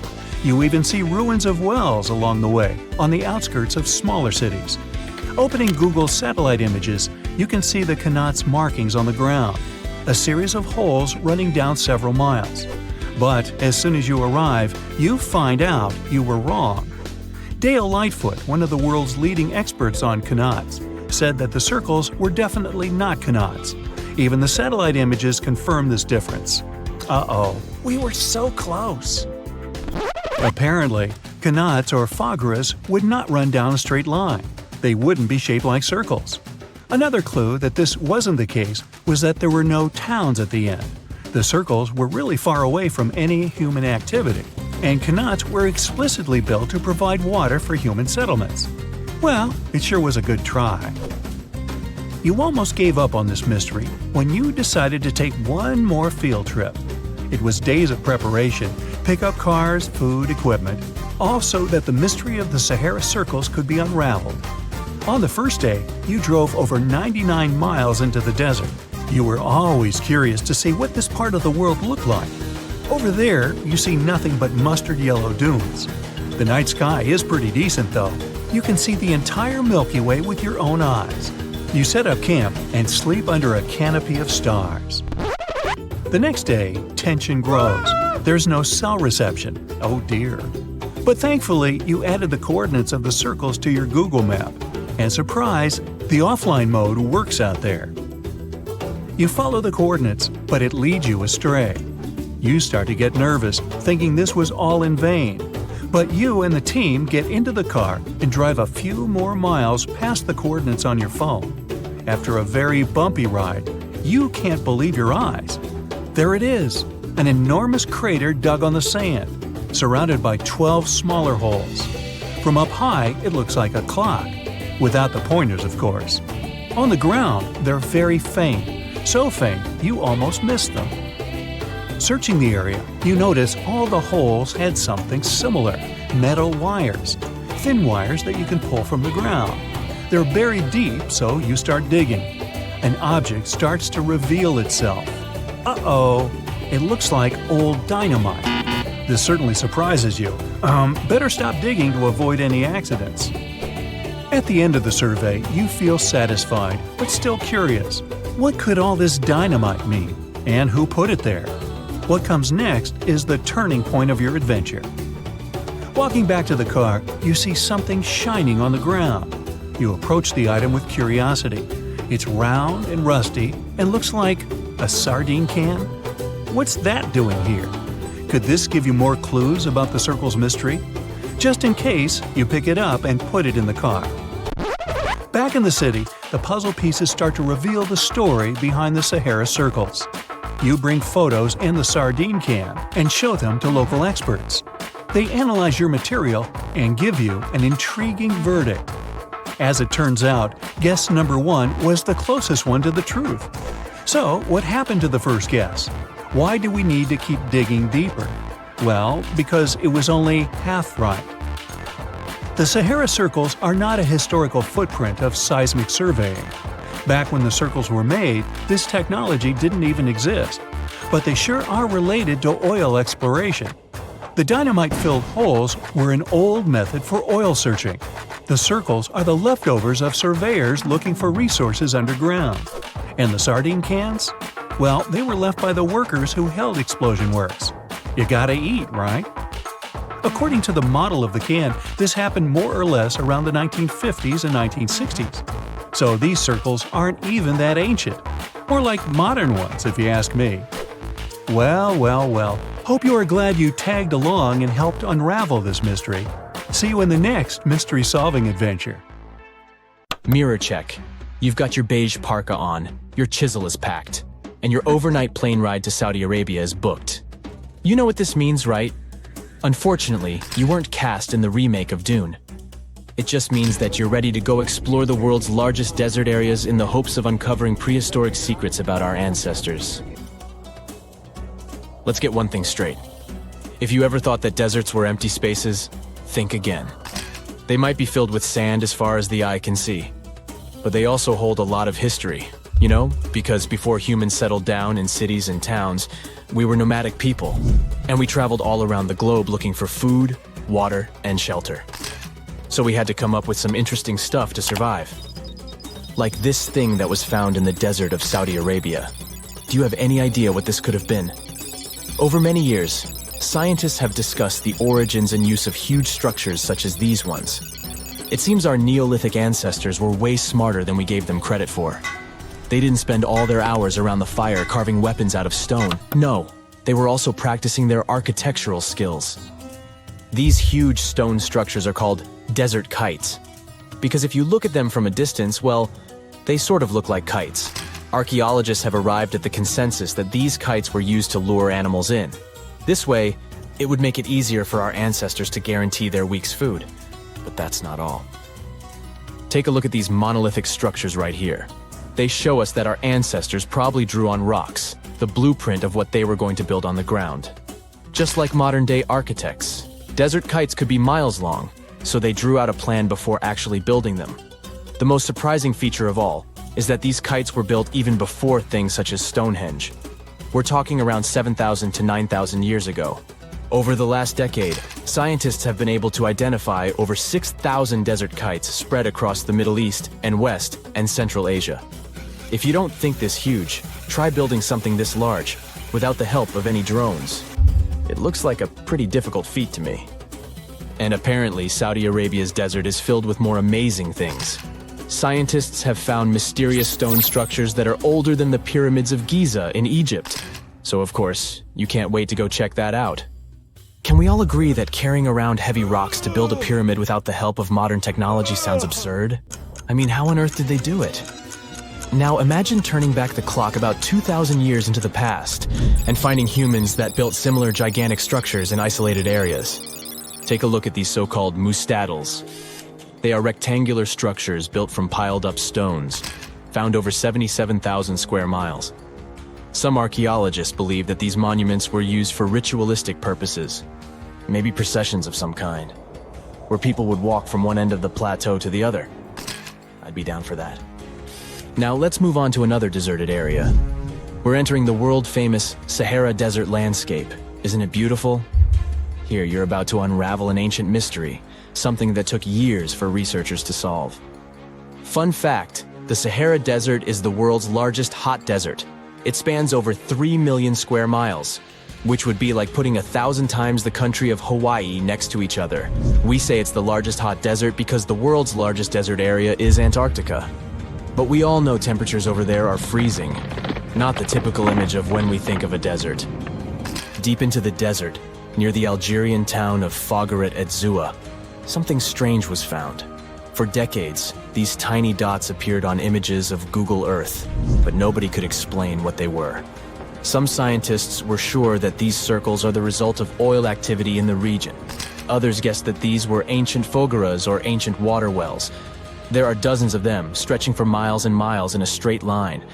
The strange thing is that they are always far away from any town, road, or human activity in general. So what was or is their purpose? If you had to take a guess, what would you say?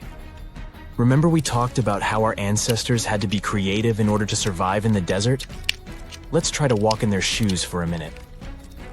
Imagine you're a nomadic hunter-gatherer living in a desert area. You spend your days basking in the hot sun, trying to count all the grains of sand around you. But you also need to eat and drink water. But how on earth do you get water in a desert?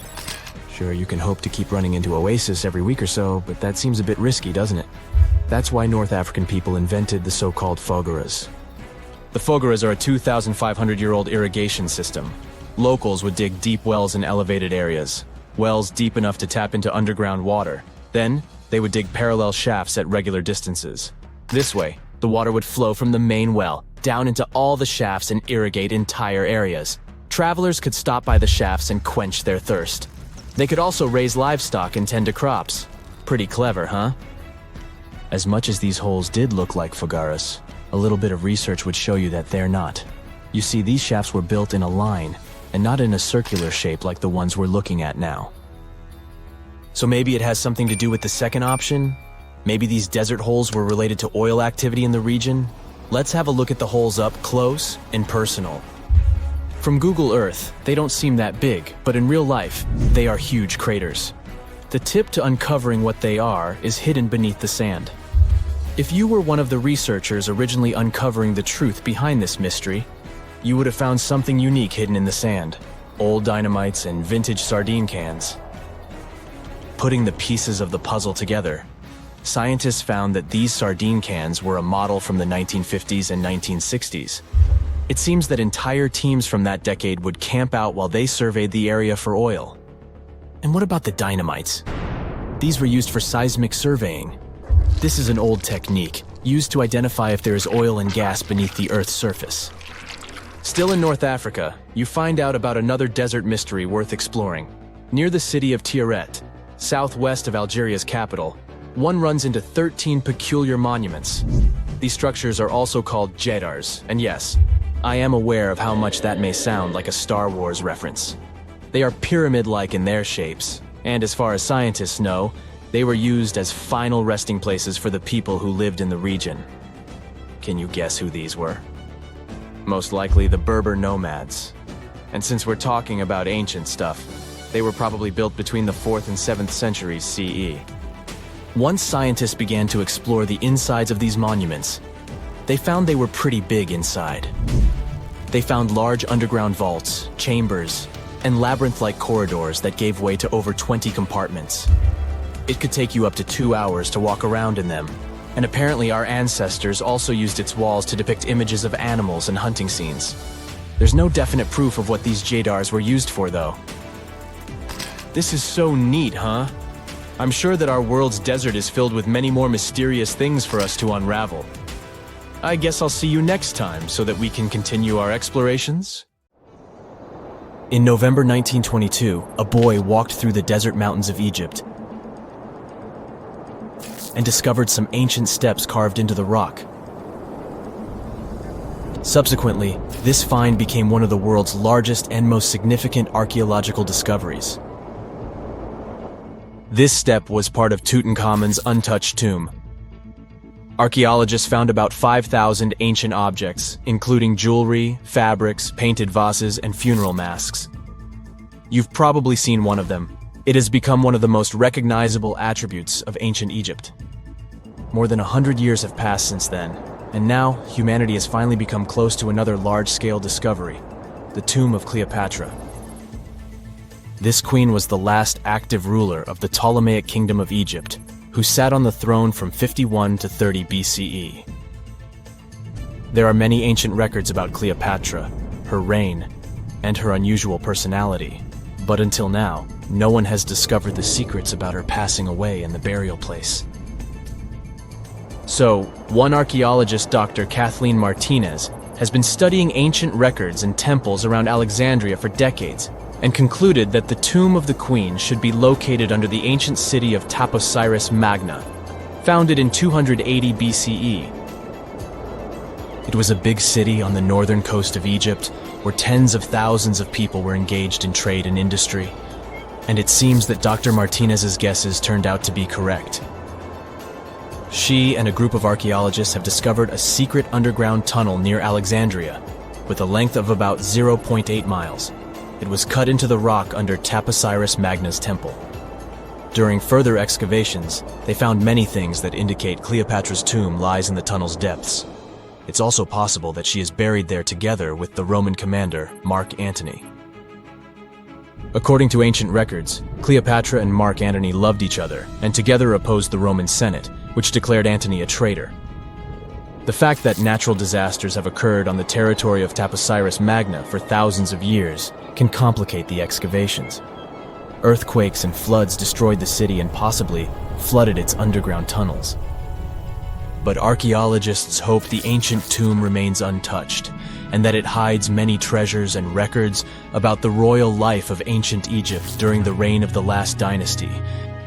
There's a chance that excavations will go underwater and in the mud.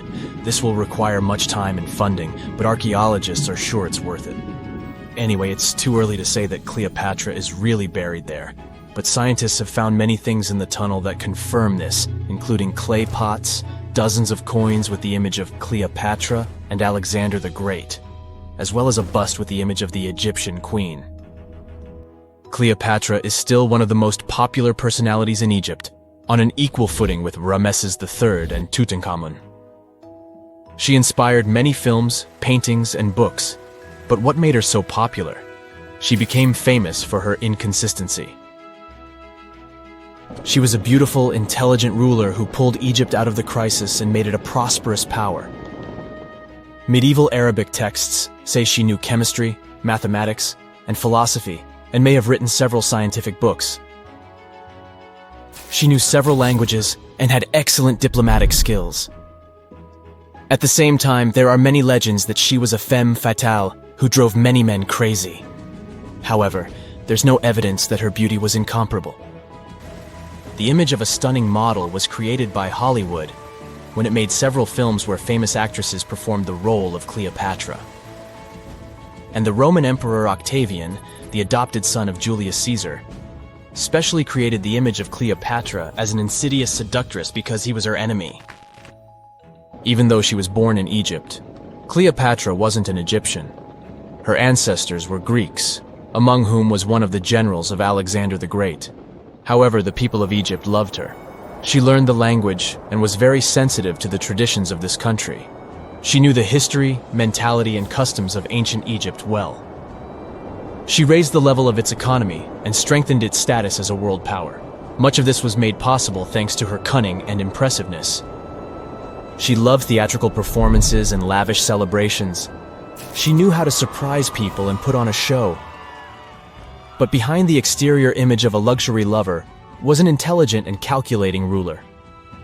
Ancient Egypt was a rich, luxurious country, and Cleopatra did everything to increase its wealth and strengthen its position in the international arena. For example, she was once in conflict with her brother Ptolemy XIII. The queen knew that she wouldn't be able to resist him, so she decided to attract Julius Caesar to their side.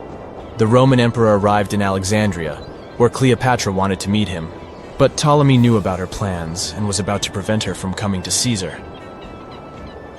Then, instead of a rich and noisy arrival, Cleopatra decided to make her visit inconspicuous. She wrapped herself in a carpet or linen bag the emperor's servants carried into Caesar's private chambers. Cleopatra emerged from the carpet and impressed the Roman emperor with her beauty and determination. As a result, they fell in love with each other and became close allies. After some time, she impressed another influential Roman for diplomatic purposes. She arrived to meet Mark Antony on a golden barge with purple sails and silver oars. Cleopatra was dressed in the image of Aphrodite and sat under a magnificent canopy. Her servants dressed like cupids and were blowing her fan and burning incense. But Cleopatra created such a show for a reason. She knew that Antony revered Greek mythology and considered himself the embodiment of Dionysus. As a result, he was so impressed with this woman that he ended up marrying her. Cleopatra defended her crown, strengthened her alliance with Rome, and bore Antony 3 children. In Egypt, they threw big parties and enjoyed wealth with power. However, the relationship of a high-ranking official with the Egyptian queen caused a scandal in Rome. Octavian was Antony's primary opponent in the struggle for power, so he exploited the situation to darken the competitor's reputation. He used propaganda to make Cleopatra an insidious seductress in the eyes of Roman citizens. He accused Antony of succumbing to her charms. The Roman Senate supported Octavian and declared Cleopatra an enemy. In 33 BCE, this conflict reached a high point when Antony's navy clashed with Octavian's fleet. The latter won and forced his enemy to flee to Egypt with Cleopatra. According to some records, they took refuge near Alexandria. Pursued by the Romans, they hid in one of Cleopatra's palaces and met their end. Some legends say that Cleopatra was an expert in poisons. She provoked a venomous snake, a viper or an Egyptian cobra, to bite her. Also, according to another legend, she pricked herself with a poisonous needle. There's a theory that Cleopatra always carried an ampule with poison inside her hairbrush. And when she was cornered, she soaked the needle with this poison and pricked herself. None of this can be said for sure. Scientists are still trying to find out the truth. Perhaps when they reach Cleopatra's tomb, the world will get more answers about her tragic fate. She is considered the last ruler of Egypt. After her passing, Octavian plundered her palaces and temples and returned to Rome, where he became the main emperor. He successfully ruled the country and expanded its borders. His reign ended when he turned 75. World history would have looked different if Cleopatra and Mark Antony hadn't lost that naval battle. By the way, did you know that more time has passed between Cleopatra's reign and Neil Armstrong's flight to the moon than between the reign of the Egyptian queen and the construction of the Great Pyramid of Giza? Armstrong took a step on the Earth satellite in 1969, 38 years after the birth of Cleopatra. And the construction of the pyramid took place in 2560 BCE. Imagine how long the history of ancient Egypt is. Cleopatra is closer to us in time than to the pyramids. Ah, the desert welcomes you with challenging conditions of abandoned environments and extreme temperatures. Hey, some of us would prefer dessert, chocolate, over sand and rocks. Oh well, just like cactuses and camels, buildings have had to adapt to these conditions. Here are some examples of astonishing structures in deserts. These structures are called earthships. They're located in a New Mexico desert town. A large community of like-minded people lives in them. What's even more interesting is that the location of these buildings is registered as dumpsters. Maybe it's because all these structures are made out of old tires, bottles, and cans. Earthships operate using green building principles. About 40% of a typical earthship is built with natural or recycled materials. Imagine the walls made up of hundreds of used tires packed with dirt. Then there are layers of floor-to-ceiling passive solar windows. They gather the sunlight during winter and reflect it in the summer to keep the structures at a reasonable room temperature. You can see plants in corridors and glass bottles or aluminum cans stuffed inside walls. Certainly a distinct house in many ways. Mike Reynolds is an architect who noticed the alarming waste and consumption levels in the 1970s. He designed a fully sustainable home out of cans back then. Almost 40 years later, he becomes the one who brings together all the other earthshippers.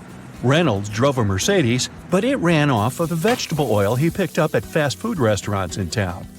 A standard 2-bedroom, 2-bathroom earthship costs about $250,000 in this town.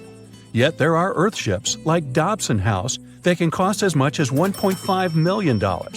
If you do it yourself, with family and friends, you can eliminate the cost of labor, and it becomes relatively less expensive. Let's assume you're really going to build one. Where can it be? Well, anywhere. Earthships currently fit in the cold, dry air of Canada, as well as the hot and humid climate of Haiti. This is the Mirage Mirror House. It's an installation set in the Southern California desert. Mirage opened in 2017 as part of a contemporary art exhibition. It's composed of mirrors. This minimalistic structure blends with the environment around it. The doors, windows, and openings have been removed to create an amazing experience. What you have in the landscape is reflected back to you. How's it made? With mirrored surfaces. At night, the distant lights refract from the mirrors. In the daytime, the sky is transformed into banks of clouds. There's no fixed scenery in this house. How about seeing a futuristic structure in the deep desert? Architects designed a concept home that pairs perfectly with Elon Musk's Cybertruck. The house has a post-apocalyptic theme. I mean, when I say post-apocalyptic, it's because I can't say it. Anyway, the house is designed to survive in a disaster scenario. The cyber house has steel gates, the windows are armored, and the exterior walls are made out of super strong material. Modern house is controlled by an autonomous geothermal heat pump. To put it in less sci-fi terms, you can keep the internal temperature steady. This sleek house has an entrance that can fit the Cybertruck. After all, it's inspired by it in the first place. Plus, the Cybertruck can be lifted to the second floor to be more secure. This is King Abdullah Petroleum Studies and Research Center in Saudi Arabia. Basically, it's a laboratory in a desert. It was designed to demand minimum energy. The architecture has patterns on the walls and ceilings, giving reference to the local tradition of geometric form. The next stop is Swartberg House in South Africa. This one is located near the Swartberg Mountains, but don't get too excited. It's on the edge of the Great Karoo Desert. It's a 4-bedroom apartment. It has a special temperature regulating system. The system works like a shield from the heat in the summer and as a sun trap in the winter. You're looking at the Grand Mosque of Djenné in Mali. This mosque is 52 feet tall. This is impressive because it's made of only sticks and a special mix of mud and other natural elements found in the desert. Petra is an ancient city hidden in the Jordan Desert. The structures are carved directly into red, white, and pink-colored sandstone cliff faces. It's located among the canyons and mountains near the desert. The place was a trade center many years ago. You might already see pictures of the impressive facade of the treasury. This structure still holds many mysteries in it. For starters, scientists can't explain how the Nabataeans managed to create such a structure thousands of years ago. Did you know that there's another mysterious place in the middle of the desert that has a similar structure to Petra? Madain Saleh was like a second capital of the Nabataean kingdom. Yet another secret they left for us to decipher. It has over 100 decorated tombs and more than 1,000 non-monumental graves.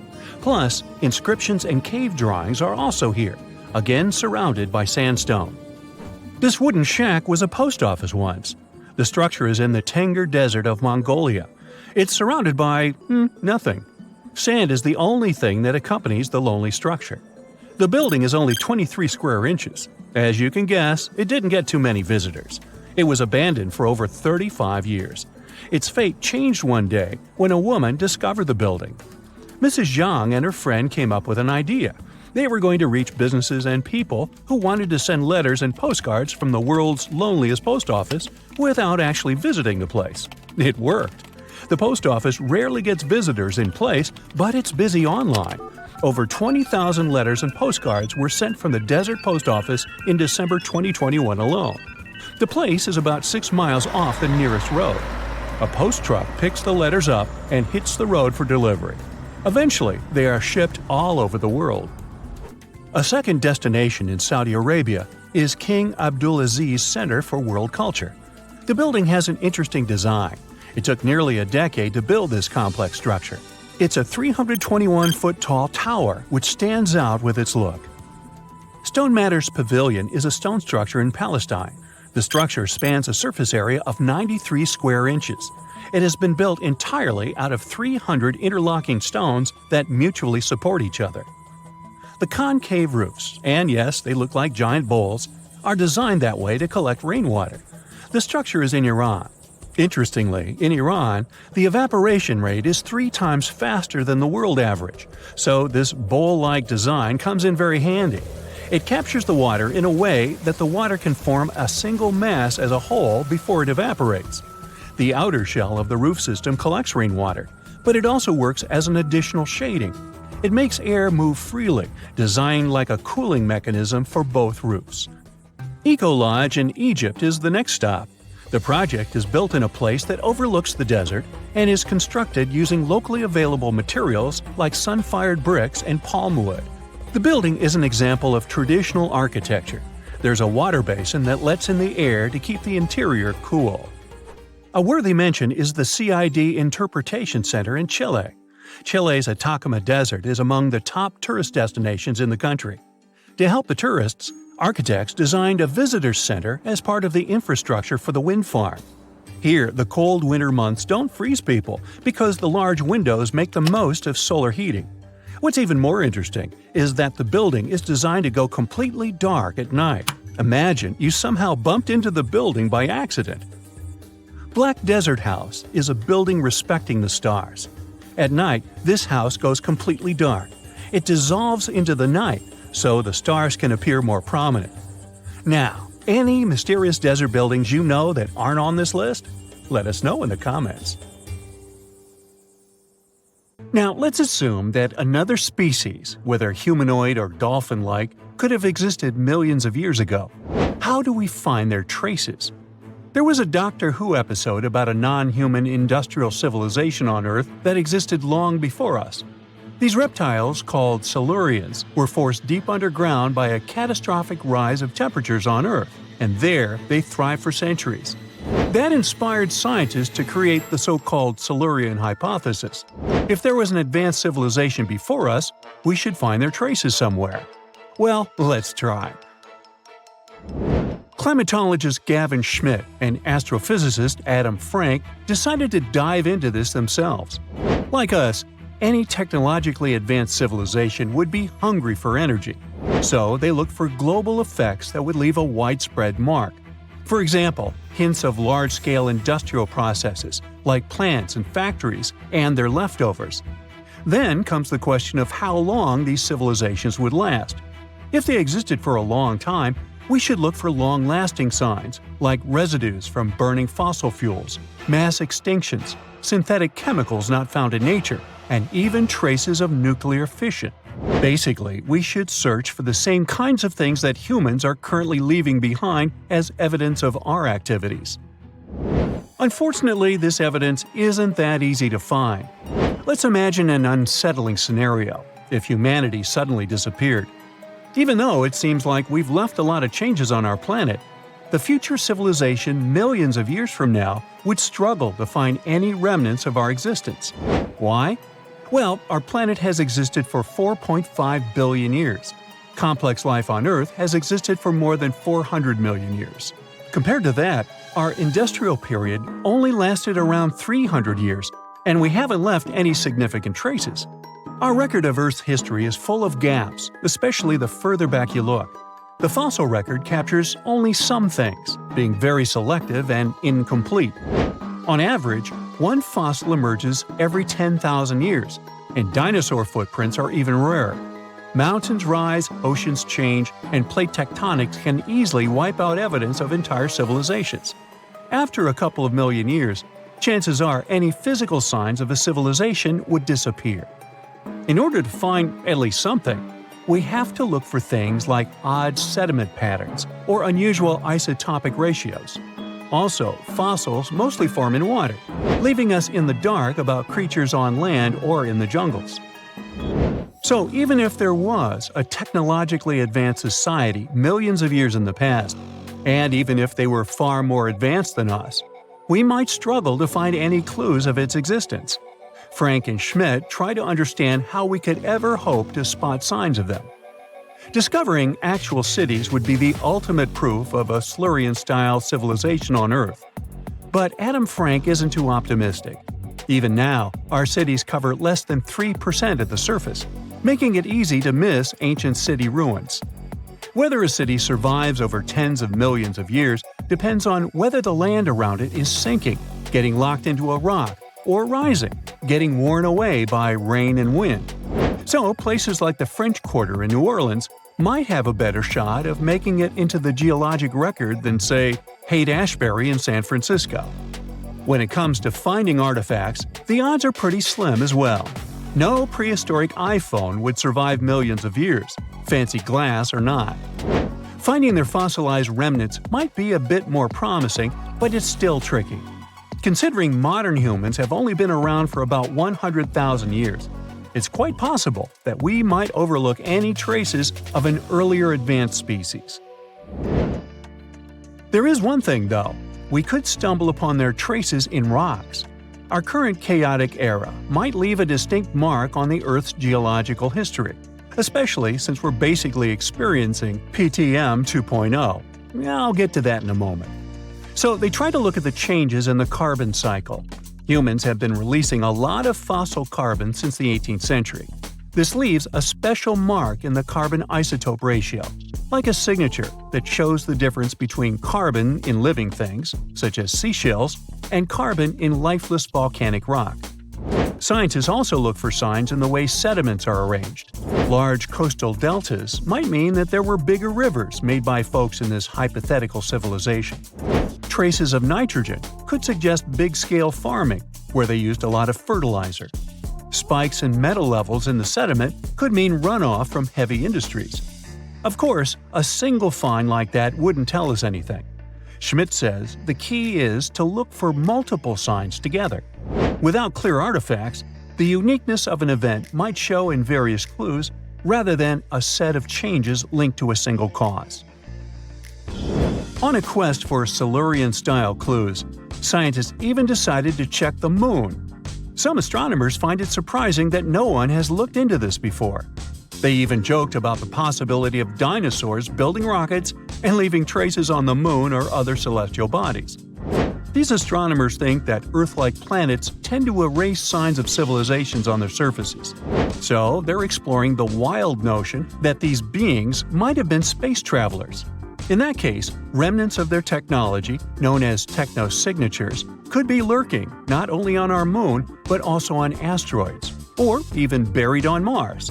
There they might endure for millions or even billions of years. Unfortunately, so far, despite digging into the past 380 million years and examining all suspicious events, the researchers haven't found a clear match for a technological civilization. They don't give up, though. Frank calls for more investigation. For example, we could study how modern industrial chemicals stick around in ocean sediments. This, he believes, could help us identify similar chemical traces in the Earth's history. If there are no traces, why do we even bother to find something like that? This research is based on Schmidt and Frank's recent papers. They were delving into the Anthropocene. It's the proposed epoch dominated by human activities on Earth. It's full of these things called hyperthermals. They're prehistoric events when temperatures on Earth sharply increased over a relatively short time. They're like extreme heat waves from the past. A great example of this is the Paleocene-Eocene thermal maximum, or PETM for short. It happened around 55.5 million years ago and saw a rapid rise in global temperatures. Over 200,000 years, the average temperature on Earth jumped from about 9 to 14 degrees Fahrenheit. We study these hyperthermals to understand how they occurred, from natural causes or human activities. So, these hyperthermals sparked the genesis of Frank and Schmidt's research. To study them, scientists started examining chemical signals and tracers left in rocks. When doing that, Schmidt and Frank uncovered some eerie parallels between all the climate issues we have today and past periods of rapid temperature shifts. There's a close similarity between the PETM and other hyperthermal events. So all this work isn't just about solving a historical mystery.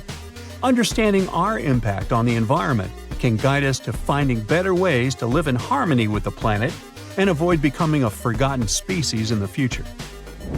Our Milky Way is filled with lots of planets that could be just right for life, but we don't know if there are other civilizations out there. Earth is the only place we know of with living beings. About 200 years ago, people wondered if there might be civilizations on Mars. Back then, it was a real question. But once we got pictures from space probes, we decided there wasn't any evidence for it, and that idea got stuck in our minds. Now, it's not even considered a valid topic for serious science. It's seen as kind of silly. But no one has set clear limits on what could have happened on our own planet a really long time ago. So, even if there is no proof, we shouldn't throw away the possibility. Don't forget, it took humanity a while to recognize dinosaurs. Maybe Silurians are just patiently waiting for their time. Endless hot deserts seem lifeless at first glance. But among these sands, you can meet dangerous and sometimes creepy creatures. Some of them can only cause health problems, but some can stay in your memory forever. Let's get to know them, starting with dangerous ones and finishing with real nightmares. So, you're walking through a desert and see a big teddy bear with open hands. You understand that it's probably a mirage, but still, you come closer. You were right. It's not a plush toy, but a giant cactus.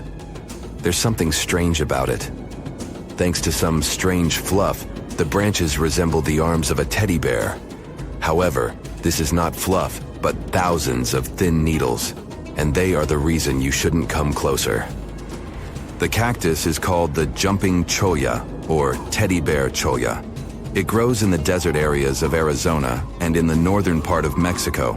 Don't worry, this cactus won't attack you, but it will cling to your skin or clothes if you touch it. Such a fur coat protects the cactus from animals, creates shade, and saves it from heat. The lateral branches are the most important parts of the plant as they carry out photosynthesis and accumulate a large amount of moisture inside. So, despite all the danger, the cactus can be helpful for desert wanderers. And the danger here is needles. If you look closer at them, you will see they have the shape of hooks. One touch, and hundreds of thorns are already in your finger. It's pretty difficult to get rid of them, and the needles cause unpleasant, painful sensations. But the coolest thing about this cactus is the way it reproduces. The plant clones itself in a new place. When animals and people pass the jumping cholla and touch it, the cactus gives them a small piece of itself, along with the needles. As soon as you throw this piece to the ground, it takes root and starts growing. The degree of danger is rising. The next monster from the desert is running toward us, and that is an ostrich.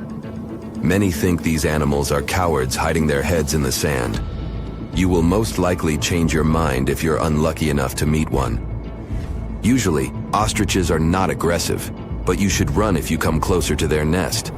On the other hand, you won't be able to do that because ostriches move at a speed of 43 miles per hour. You need a car to get away from them. They run and hit their enemy with their chests. There have been cases when ostriches attacked vans and caused significant damage to them. But the main danger these birds present is their powerful legs with sharp claws. They can deliver strong blows with them and even beat a prone opponent. So yes, if you see an ostrich in the distance, go the other way. This small spotted lizard lives underground almost all the time in the arid deserts of the southwestern US and northwestern Mexico. Sometimes, it goes outside to find lunch. It only seems cute, but in fact, it's a dangerous Gila monster. Its thick skin protects the reptile from hawks, coyotes, and other predators. But its main protection is its venom. Snakes and spiders inject their toxins using long, needle-like fangs. The Gila monster clamps down and chews the prey to spread the venom. And when it bites a person, it can keep its jaws closed for a long time. Getting rid of the animal is a tricky feat. People who have experienced the effects of the venom say it feels as if hot magma passes through the veins. Despite this, the lizard turned out to be useful for science. Doctors used its venom to create medicines for diabetes and obesity. The time has come. Now you're about to meet one of the creepiest creatures living in the desert. Be quiet and listen to the silence. Stand still. There's no one around. Suddenly, you hear some hissing coming from below. You lower your head and see it. A big yellow spider the size of a human palm with strong jaws and long legs hides in the shadow of your body. In horror, you run away from this monster, but it goes after you. It isn't easy to do it in this situation, but try to calm down. The creature isn't interested in you. It wants only your shadow to hide from the scorching sun. Anyway, it's better not to touch it. The powerful jaws of the camel spider can cause unpleasant sensations, to put it mildly. And, by the way, this creature isn't really a spider. Yeah, it belongs to the class of arachnids, but it's a separate species, Salpagid. It likes to bite. It's fearless and pretty aggressive. The spider preys on insects, lizards, rodents, and small birds. It can also move at a speed of 10 miles per hour. For their small size, this is very fast. You need to be a professional athlete to run away from it. Most often, you can find camel spiders in the deserts of the Middle East, but they also live in Mexico and the southwestern US. These runners are nocturnal and try to avoid the sun during the day, so they are always hunting your shadow. By the way, they got their name because they often hide in the shadows of camels. You won't hide from them during the day, but they will also want to come after you at night, especially if you make a fire. Solpugids always run to the light in the hope of eating something. Some species of these spiders make a hissing sound to scare their enemies away. Now, let's calm down for a second and leave the hot desert. We're going into the humid tropics of Tanzania. Under tree bark, fallen leaves, and in dark caves, you can meet one of the most terrifying creatures on Earth, a tailless whip scorpion. Imagine a big scorpion without a tail, with a flat body that looks like it has been pressed by something. It's similar to spiders, but has no venom glands and can't spin a web. This monster is silent and fast, but the scariest thing is its 2 front claws, twice as long as the creature itself. Any prey it catches will never escape. Life in a dark cave has spoiled its eyesight, so the whip scorpion tries to avoid sunlight. During molting, it climbs up to the ceiling and slowly comes out of its old skin. Imagine directing your flashlight there and seeing small cocoons out of which pale spiders with excessively long legs crawl. If you really meet it, be calm and slowly go away as far as possible. Be careful. The flat scorpion can crawl under your clothes in a second and bite you in the stomach. And that's not the worst part. Okay, this is a joke. This pretty guy is one of the shyest and most harmless creatures among spiders and scorpions. It's afraid of you and will never attack. Many consider it beautiful and keep whip scorpions in glass terrariums. If you want such a pet, carefully watch it so that it doesn't run away from its house. If it happens, it will be pretty challenging to catch it again. In a matter of moments, it can get under your bed or go through gaps in the floor. Then it'll go to your neighbor's apartment through a ventilation system and scare people there. Okay, how about one more scorpion? It's not as creepy as the other creatures in this video, but it's the most venomous scorpion in the USA. This is the Arizona bark scorpion. The problem is that you can see it in the desert, in your home, or in the yard. These dangerous venomous beasts crawl into rooms and often sting people. One time is enough to cause pain, similar to a bee sting, but someone with an allergy may experience paralysis, breathing problems, and other health issues. In the UK, there are around 115,000 mailboxes, with some of them placed in questionable locations. Look here, we're on a deserted stretch of Caithness Moorhead, and here, just smack dab in the middle of nowhere, between the quarry and some moorland, stands a solitary mailbox. It was local teacher Chris Aitken who stumbled upon this oddity near Worth Hill, close to John O'Groats. Now, John O'Groats is a tiny village 2.5 miles northeast of Canisbay, in the historic county of Caithness, Scotland. The village itself is popular with tourists, but only houses around 300 people on a regular basis, and they have their own mailboxes there. So why would someone need one on a random hill? When Chris shared a photo online, someone chimed in with a theory. A while back, an entrepreneur was selling tiny parcels of land near Campster, claiming buyers became lairds with their little plots. Could this mailbox be related to that? Now, the box, proudly labeled Laird of John O'Groats, features the name Thorsten Sommer and an address in Germany. There's a PIN number on the front, but when Chris opened it, all he found was a website link. The site has pics of Sommer waving a Scottish flag and talking about his love for Scotland, even calling himself the Old Scotsman. Chris tried reaching out through the website for more info, but hasn't heard back. It might be linked to Sommer's reported purchase of a tiny patch of land. But buying Scottish laird titles is often seen as a fraud, giving no real title at all. The area around Worth Hill has had some recent police action too, after a body was found nearby. Ooh, could that somehow be connected to this mysterious mailbox too? Well, enough of the detective stories. Let's dive into some high-end fashion, shall we? So, you might have come across that funky image popping up all over the internet, claiming there's a pop-up Prada store in the Texas desert. Well, it's kind of true and kind of not. Yes, there's a shop, sort of. It showcased a whole range of Prada gear worth around $80,000. And guess what? Miuccia Prada herself handpicked the items. But still, you couldn't buy a single thing there. No cashiers, no shop assistants. It was like the place was permanently closed. The twist? It's actually an art installation. Made entirely of biodegradable materials, it was designed to gradually blend back into nature, taking a fun jab at our current consumer culture. But why display goods you can't actually buy? Well, it's a metaphor for the elusive charm of luxury. While it was meant to decay in peace, the hype surrounding it led to a surprising amount of foot traffic and even some chaos. After trying to fend off a few would-be thieves, the artist had to admit defeat. Now it's a hotspot for photos, drawing everyone from tourists to celebrities. Right, you can find a brand person in the desert, but can you, let's say, find a car somewhere in Welsh caves? Well, the answer is yes, and let me tell you, it's not just one car, but many of them. The Cavern of Lost Souls is a well-known abandoned car cave tucked away in Wales. Once upon a time, it was a slate mine in Ceredigion, where workers pulled out tons of slate and transported it using narrow-gauge horse-drawn tramways. But as the mining industry faded away decades ago, the mine fell into a hush. If you dare go inside, which I personally do not recommend, you'll find two large chambers, but one is particularly noteworthy.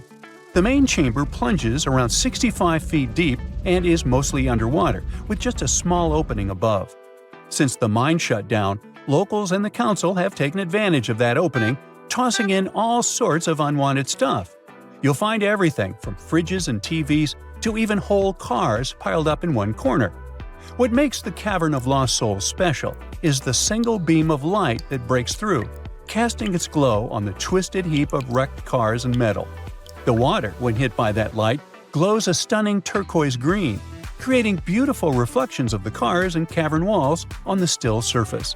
Every now and then, a fragment of slate falls, shattering the quiet and sending ripples across the water. There was yet another weird find in Wales. A shiny 10-foot silver monolith recently popped up on Hay Bluff in Powys, Wales, and is sparking a ton of curiosity. A local builder, Craig Muir, discovered it during his hike, and he described it as looking like it just dropped down from space. It's made of surgical steel, has no markings, and is super well crafted without visible welds. Muir's find is reminiscent of those mysterious monoliths that popped up worldwide in 2020, creating quite a buzz online.